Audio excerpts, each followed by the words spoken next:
Hi there, I'm Motley Fool contributor Dan Kline, and on this episode of FAQ, we're looking at when you should take Social Security.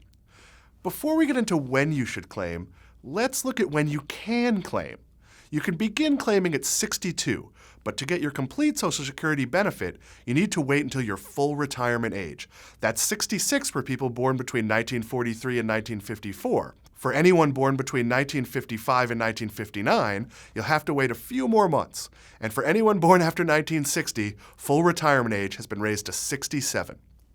To further complicate things, you don't have to retire when you hit full retirement age, and it actually pays not to. If you can wait at least one extra year after 66 or 67, depending on which one is your full retirement age, you'll get an extra 8% in benefits for every year between 66 or 67, depending upon your age, that you wait to submit your claims until the age of 70. In addition to those calculations, there's also different considerations for a married person who did not work long enough or make enough money to earn much of a Social Security check. People in that category can retire at full retirement age with half of their spouse's benefit. If, however, they choose to retire at 62, then that amount can get reduced by up to 35%, 8.33% for each of the first 3 years, and 5% for each year on top of that. It's worth noting that the spouse does not get a lesser benefit of his or her own when this claiming method is used. And should the higher-earning spouse die, the surviving member of the couple can switch from the half share to a survivor's benefit, which is generally the full amount the spouse was collecting. That, of course, only covers when you could start collecting Social Security, not when you should. To decide when you should take benefits, you should consider the following things. 1. How long can you continue working? 2. How much do you have saved? 3. What will your expenses be in retirement? 4. Are you in good health?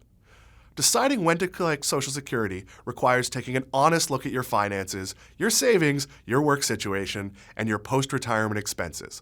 The earlier you file, the less you get.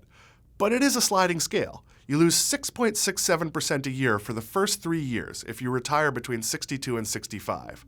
For the year or 2 years after that, depending upon whether full retirement age is 66 or 67 for you, you'll lose 5% for each year you claim your benefits early, with a maximum loss of 30%.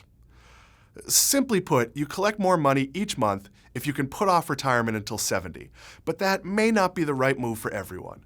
If, for example, you have saved enough that Social Security won't be an important part of your retirement income, but you're not in great health, you may consider claiming at 62 to maximize the amount of years you collect.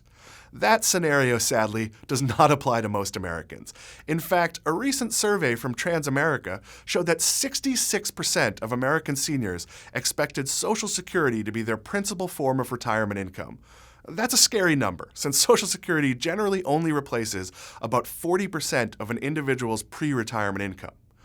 For most Americans, unless you have saved well for retirement or are in poor health, it makes sense to delay taking benefits for as long as possible.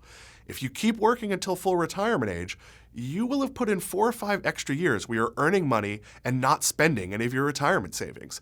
If you can keep working until 70, you will increase your Social Security payment by 24 to 32%, depending on your full retirement age. And that's a pretty huge difference.